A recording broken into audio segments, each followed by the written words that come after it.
Le rocher de Carla portait jadis une forteresse immense, réputée être la plus formidable citadelle de tout le midi de la France.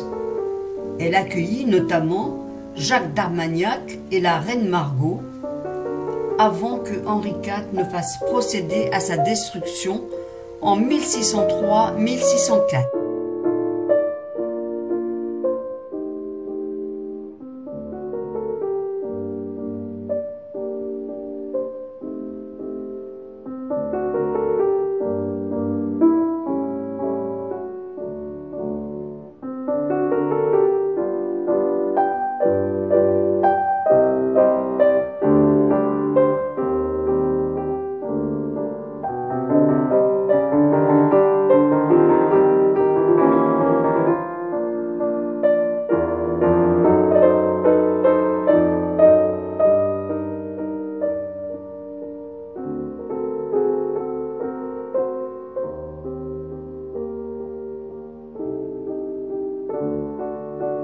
Nous arrivons sur notre lieu de séjour.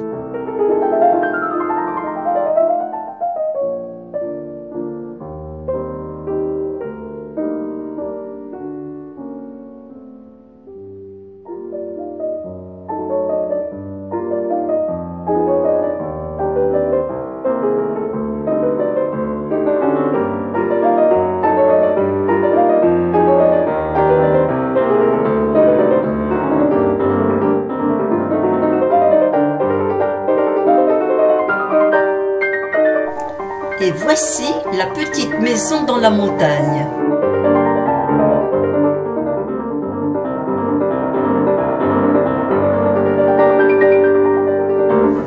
En ce premier jour de vacances, nous nous rendons aux Crosses de Renesque, où nous pouvons admirer des maisons anciennes aux toits couverts de lauze.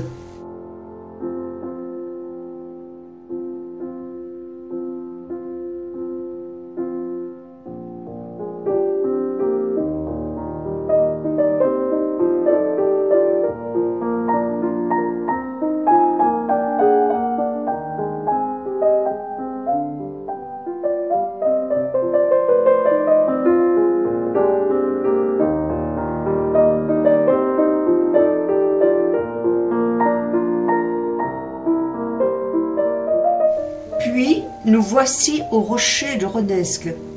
Depuis le rocher de Renesque, dans le Cantal, c'est tout le Carladès, ainsi que l'Aubrac et le château Renaissance de Messillac, surplombant la vallée de Goul, qui s'offre aux yeux des visiteurs.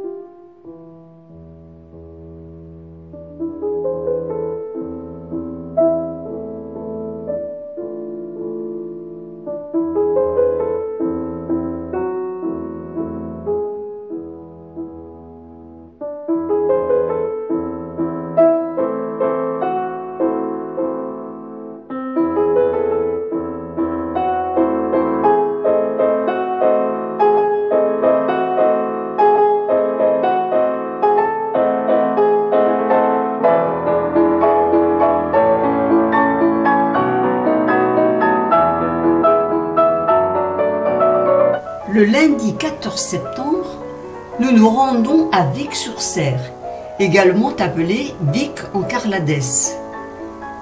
Cette ancienne station thermale du Cantal, autrefois sous l'autorité des princes Grimaldi de Monaco, se trouve au cœur de la verdoyante vallée de la Cère, dans le parc régional des volcans d'Auvergne.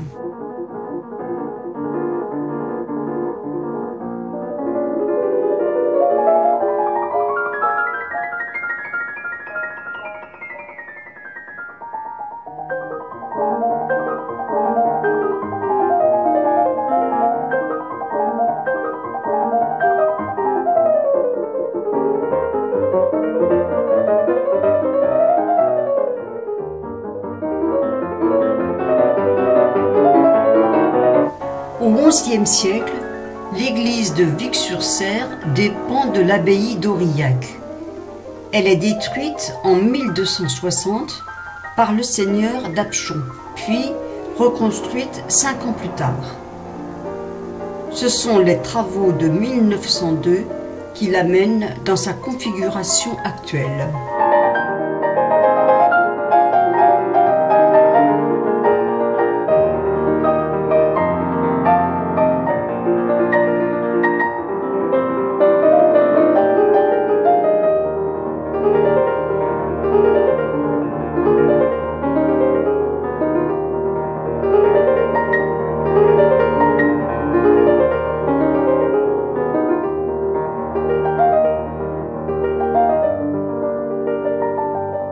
La pierre de lave et les toits de lauze sont omniprésents dans l'habitat du vieux bourg de Vic-sur-Cère, qui a conservé de pittoresques et élégantes demeures.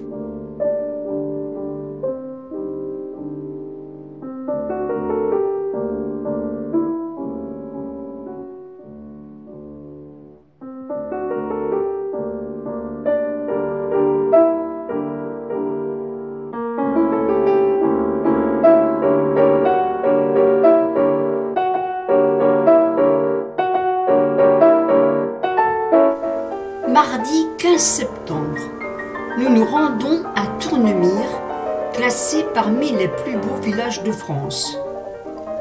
Tournemire et son imposant château dominent la verdoyante vallée de la Doire. Autrefois, les maisons rivales des Tournemire et des Anjonis se disputaient la suprématie par le fer et les tribunaux. La dispute cessa à l'aube du XVIIe siècle avec la défaite des Tournemire, dont le château n'est plus que ruine. En revanche, celui des Anjonis subsiste et constitue l'un des fleurons de l'architecture médiévale inspirée des donjons royaux. Édifié au XVe siècle, ce bâtiment massif est composé de 4 tours enserrant un donjon carré.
Jeudi 17 septembre, nous nous rendons à Conques, plus au sud dans l'Aveyron.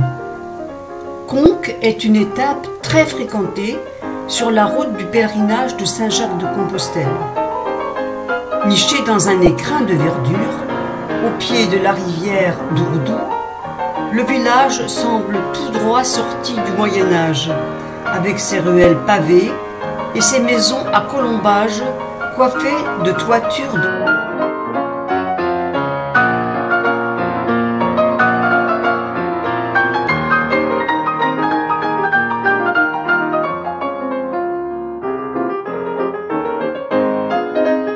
Conques, trésor et lumière du roman. Au cœur d'un bourg médiéval, admirablement préservé, l'abbatiale Sainte-Foy, monument majeur sur le chemin de Compostelle, abrite un trésor incomparable de sculptures romaines. Tympan du jugement dernier, chapiteau historié. Il est un autre trésor que les hommes ont su conserver. Ces nombreux reliquaires recouverts d'or et de pierres précieuses, dont la très célèbre majesté de Sainte-Foy.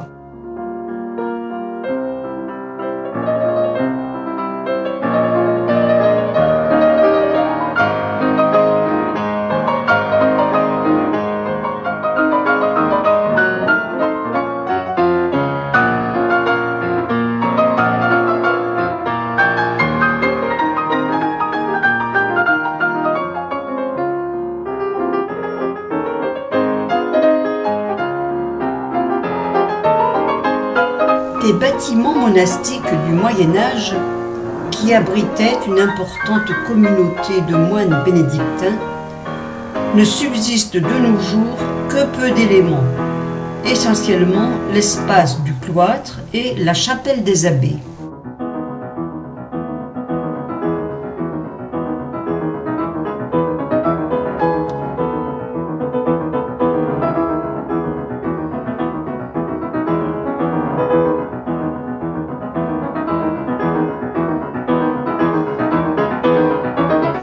L'abbatiale de Conques, ce chef-d'œuvre de l'art roman qui nous attend à Conques, fut l'un des plus importants centres d'art et de spiritualité d'Occident.